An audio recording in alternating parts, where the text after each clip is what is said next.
Children, today we will start with this coordination in plants. Coordination in plants, yesterday we already started. Coordination in plants, control and coordination we have seen in the case of animals. That is done with the help of the nervous system. But in the case of the plants, there is no nervous system at all. So what is done is, children, these plants, they do the control and coordination with the help of this certain chemical substances called hormones that we will be discussing today. And the movements in plants, that is done with the help of certain these hormones only. And these types of movements we discussed yesterday, that is the tropic movements we studied. Tropic movements are the movements found in plants, internal movements shown by the plant parts in response to some kind of stimuli. Stimuli, we have seen so many stimuli are there. Light is a similar phototropism, and shoots are positively phototropic and roots are negatively phototropic. Then here geotropism is there, that is the movement of the plant part in response to the gravity. Roots are positively geotropic, on the other hand shoots are negatively geotropic. Then we have seen thigmotropism.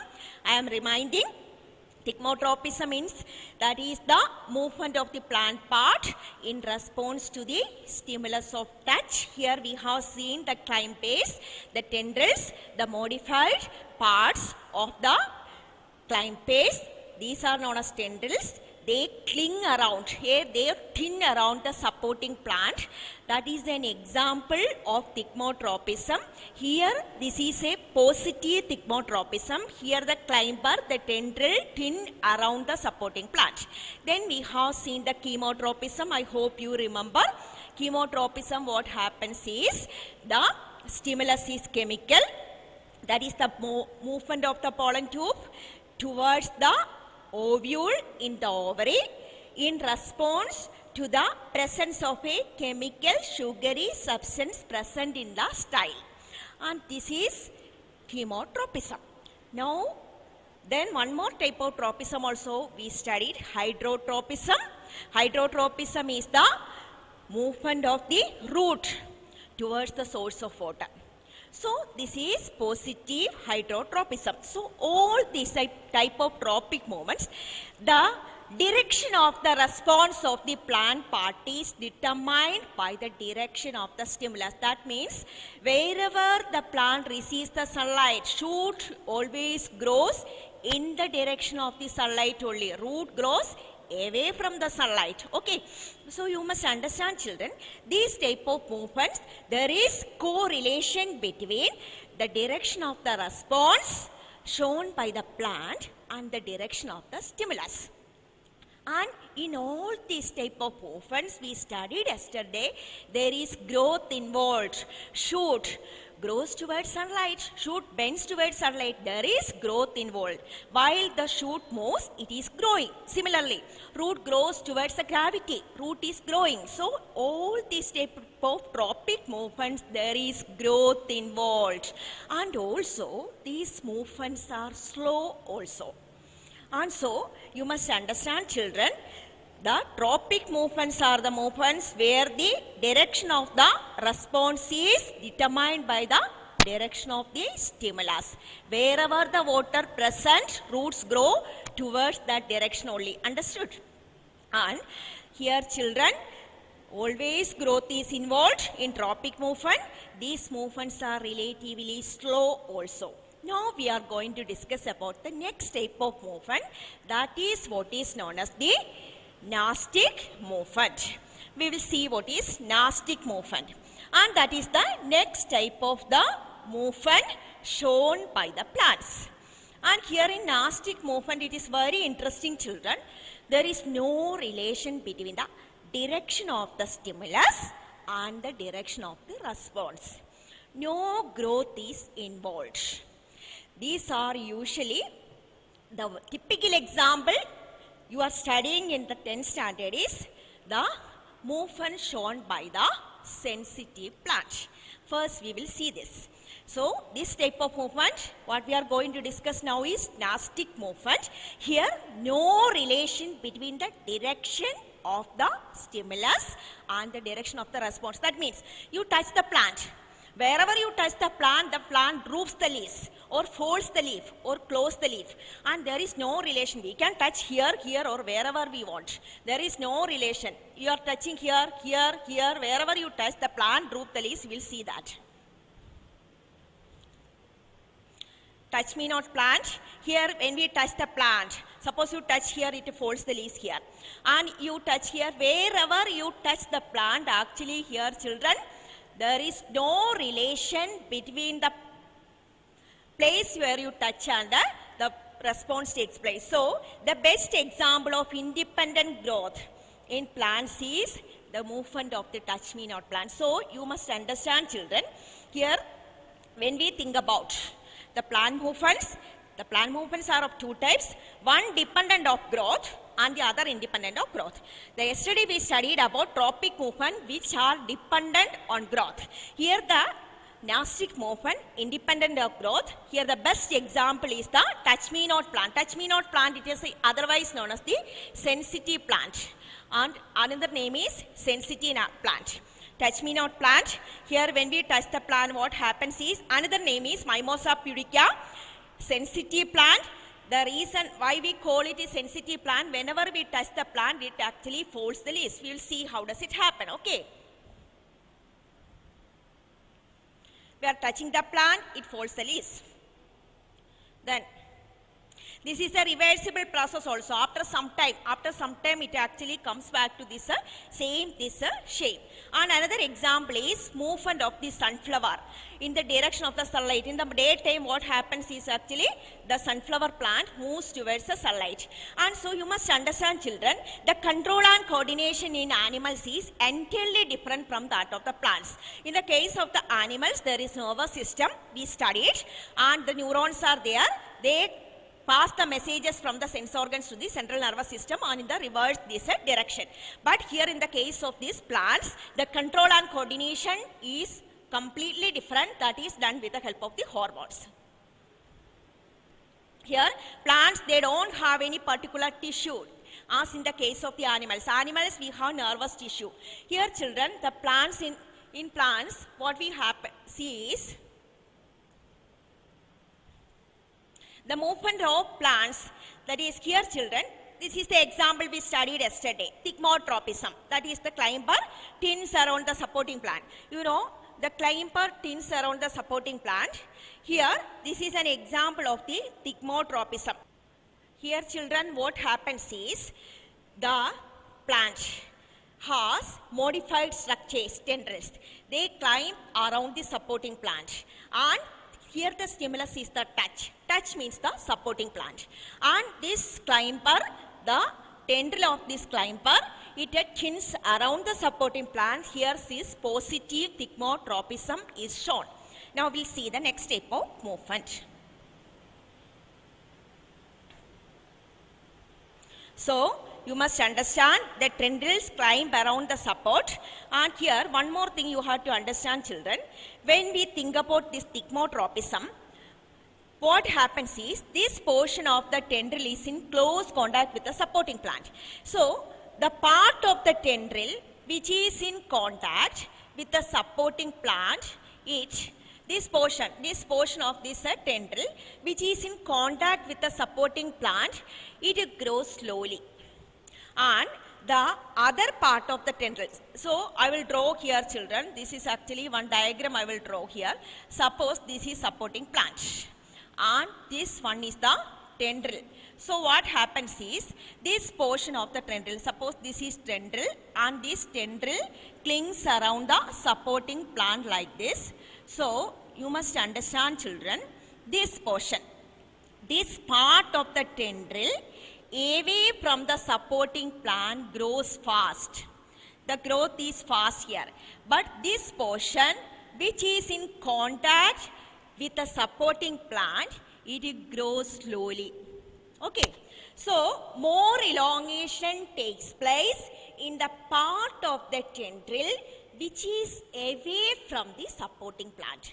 I will tell you once again what happens is children. Here, now we will be going to discuss about the hormones. Here, there is the action of one hormone. This hormone we can call it as the auxin, A-U-X-I-N, auxin. Auxin, the function of auxin is to help in the elongation of the stem. Auxin induces the elongation of the stem. So, auxin helps the stem to grow longer. So, here what is happening in this thigmotropism is, this is the supporting plant and this part is the tendril, and the part of the tendril away from the supporting plant grows fast. So, the growth is faster in the part of the tendril away from the support, and the part of the tendril in contact with the supporting plant, it grows slowly. So, there is no more growth in the part of the tendril away from the support. So, this portion elongates more, and as a result, when this portion elongates more, this actually bends around the supporting plant. This is what is happening in the case of thigmotropism. If you want one more explanation, I will tell you, children. This is the tendril. Tendril clings or thins around the supporting plant. Whenever the tendril this clings around the supporting plant, the part of the tendril away from this supporting plant, this portion grows more. This portion elongates more. As a result, this portion bends or clings around the support. The other portion which is in contact with the supporting plant grows less. So that there is unequal growth on the two sides of the tendril. Okay, that's why it clings around the support. Okay, now we'll see next. So, this is how this thigmotropism occurs. Now we'll see the case of the plant hormones. Plant hormones are actually these growth regulators. And you must understand these are internally secreted by the plant's chemical substances, and they are produced at certain places in the plant, and they are diffused to the area of action. So plant hormones, when we study about plant hormones, you must understand the plant hormones are otherwise known as phytohormones. We can call plant hormones as phytohormones. And these phytohormones and hormones we studied about these animal hormones. In the 8th standard you have studied. Again, in this lesson, at the end of the lesson, we will be studying in detail about animal hormones. Okay. Now, the hormones we have studied, that hormones in our case also, in humans also, when you studied in 8th standard, you have seen they are produced by endocrine glands, but they act at different places. Okay. Similarly, so their place of action and their source of production are entirely different. So these phytohormones, otherwise known as plant hormones, they are produced at different sides of the plant, but they diffuse to the area of action. They diffuse to the area of action. This area of action we will call them as target sites. The area of action of hormones we will call them as target sites. Okay, so phytohormones are there. Phytohormones are chemical substances produced by the plants, and these are growth regulators. You know what do? They control the growth in plants. Growth, development, responses to the environment, everything controlled by these plant hormones. Responses to the plants actually respond to the environment. For example, phototropism. We'll be discussing in detail. Very interesting, children, phototropism.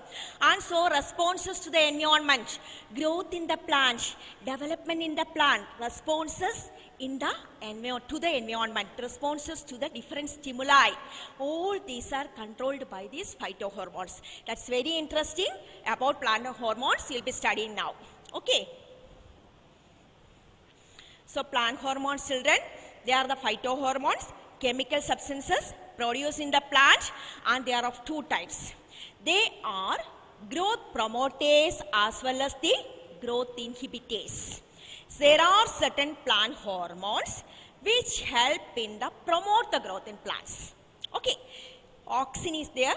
I told you we have seen auxin help in thigmotropism, while the plant actually tendril clings around the supporting plant, the growth occurs. So it is a growth promoter. Similarly, phototropism, that's very interesting. We'll be discussing now about phototropism also. Phototropism is also induced by this auxin. So auxin, you know children, they are produced at the tip of the shoot. They help in the elongation of the shoot. And so auxin is there, then gibberellins are there. Gibberellins is, that is another type of the plant hormone.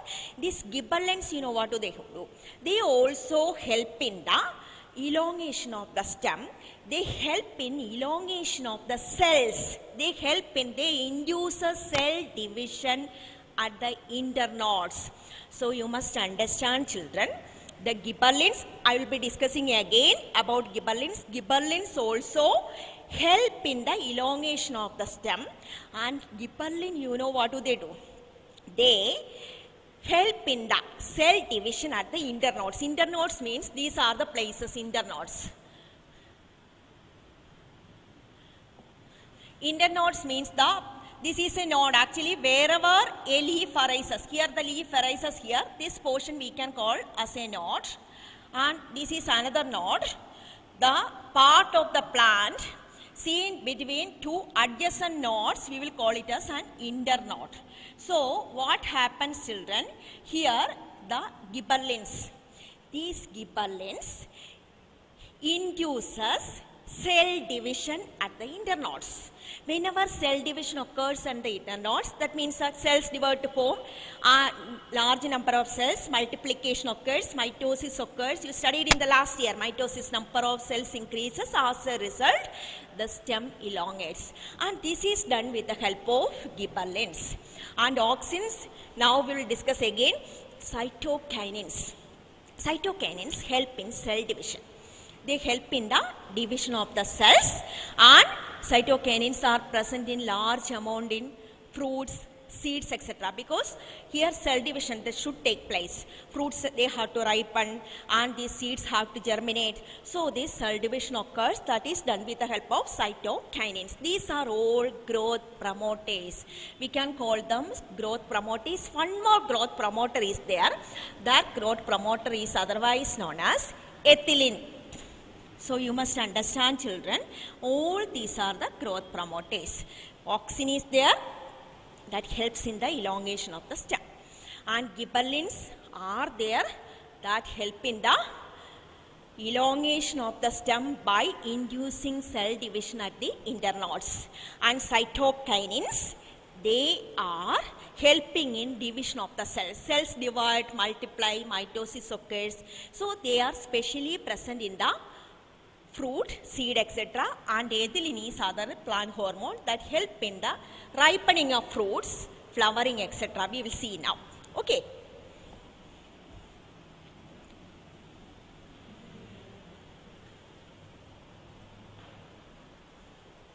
Auxins. Auxin is synthesized at the tip of the shoot.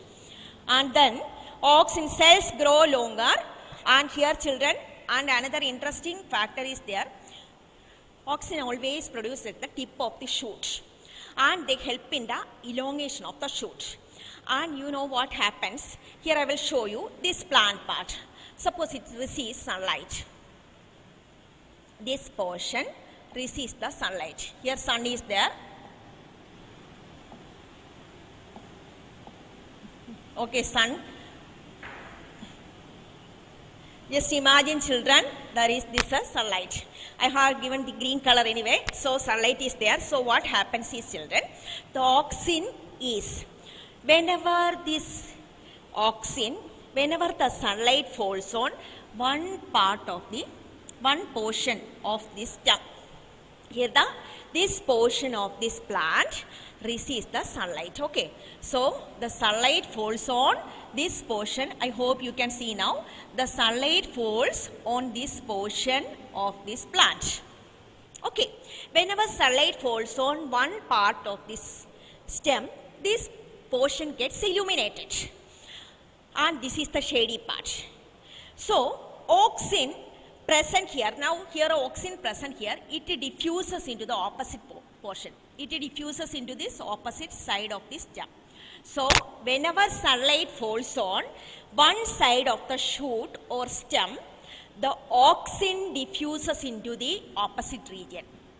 This auxin, this is actually just imagine this auxin, I am giving different color.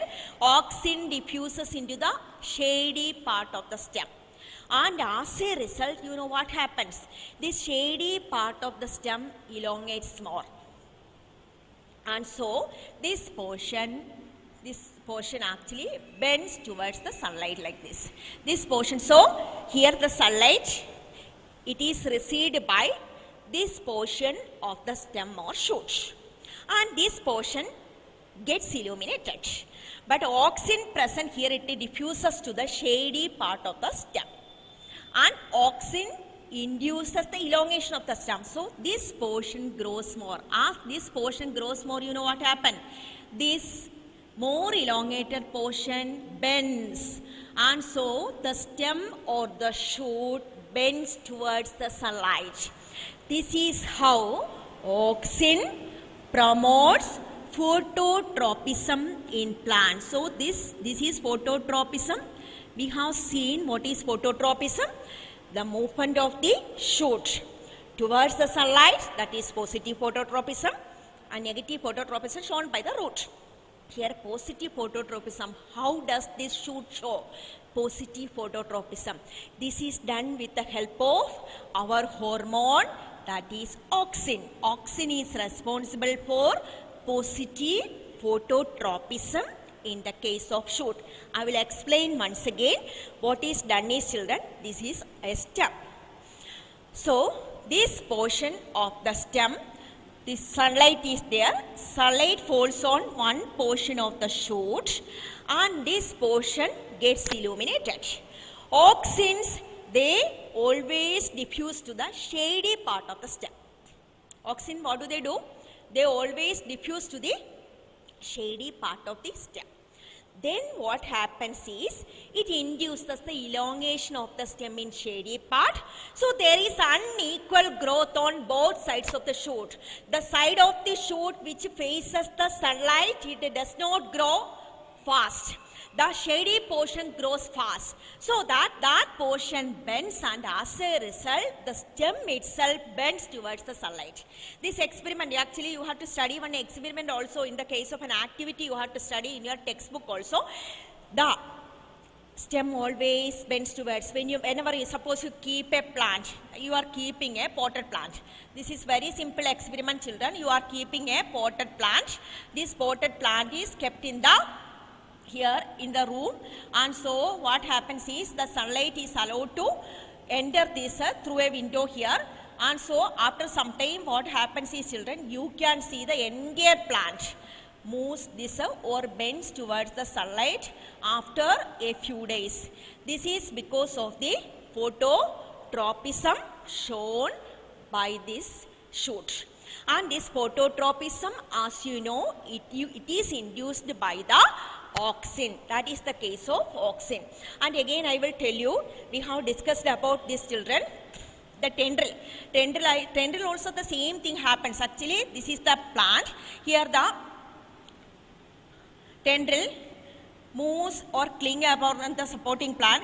Here also you know what happens. The auxins diffuse into the part of the tendril which is away from the support. That's why there is more growth occurring on the part of the tendril which is not in contact with the supporting plant. That's why that part grows more. Here also unequal growth occurs on both sides of the tendril, so that the tendril clings around the supporting plant. Okay, so here you must understand, children, both this thigmotropism, that is the thinning of the climper or the tendril around the supporting plant, and phototropism, that is the bending of the shoot towards sunlight, both are induced by auxin.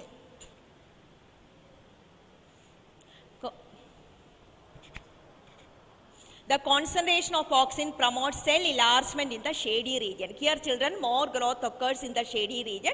As a result, this stem bends towards the sunlight. Cell elongation and cell differentiation towards sunlight, that is another function of the auxin. Now we see the case of here, children. Gibberellins. Gibberellins actually help in the growth of these here children. What gibberellins does is,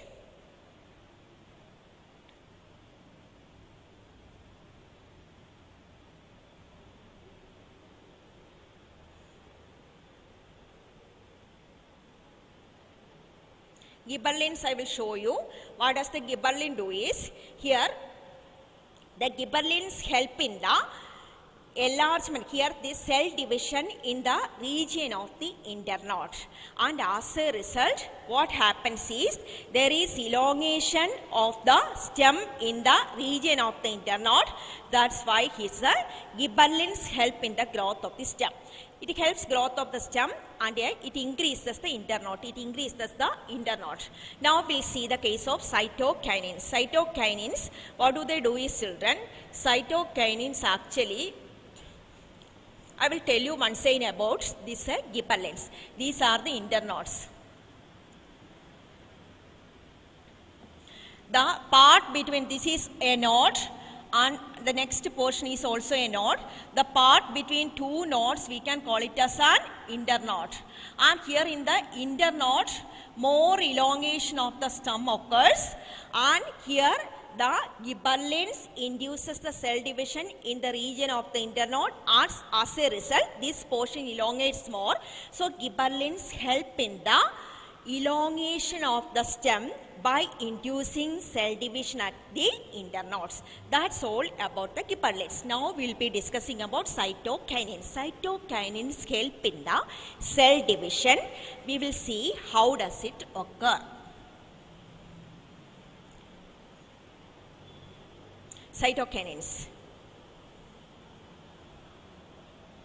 they promote cell division. Cell division, you know children, the cell division you have studied about this mitosis, and this mitosis actually cells divide and multiply. One cell divides to form a large number of cells that help in the growth of these organisms. So here these gibberellins, what do they do is they help in cell division, and so these cytokinins are present in more this amount in places like in parts of the plant like fruits and seeds, because there a lot of cell division and growth occurs. That's why a lot of cytokinins should be present in fruits and seeds. We will see cytokinins present in areas of rapid cell division such as fruits and seeds.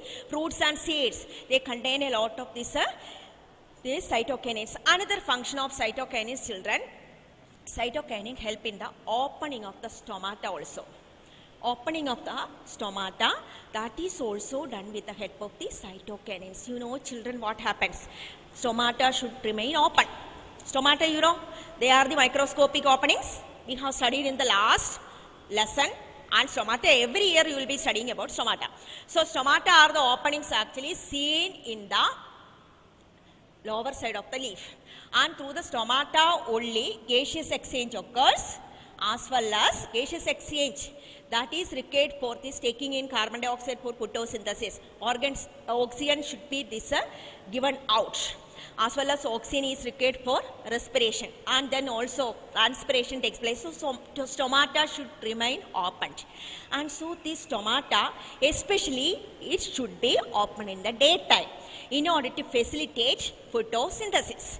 So here you must understand this cytokinins, they induce the opening of the stomata also.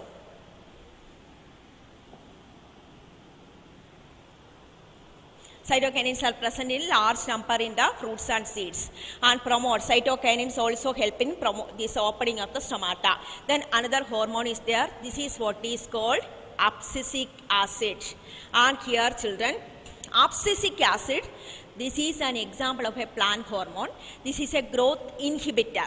This abscisic acid is a growth inhibitor. And so you must understand, abscisic acid, it is a growth inhibitor. And this abscisic acid, it actually induces the closure of the stomata. That is one function. And what you are focusing is, children, abscisic acid also do one function, wilting of the leaves. You know, wilting of the leaves. Actually, leaves become dry, they fall off.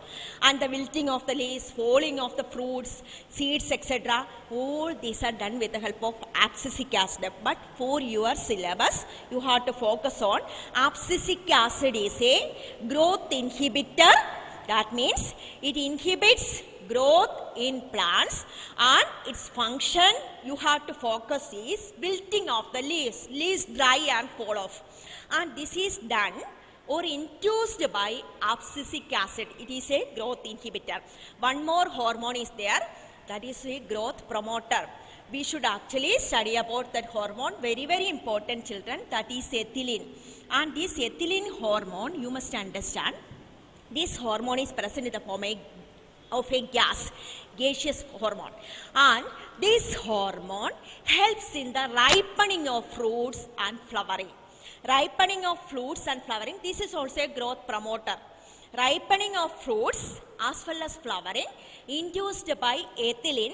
This is a gaseous hormone, and this hormone, you know, children, sometimes these vendors and all these mangoes and all these fruit vendors and the fruit sellers and all, in order to quicken the process of ripening, they spray this ethylene into their mangoes and all. So that actually quicken the process of ripening of the fruits. So that is done with the help of the ethylene. Ethylene induces the ripening of fruits and flowering. So ethylene also we can this group as a growth promoter. Abscisic acid is the only growth inhibitor. So children, please go through this. Yesterday's note what I gave you, and then also you have to read the lesson. Thank you, children.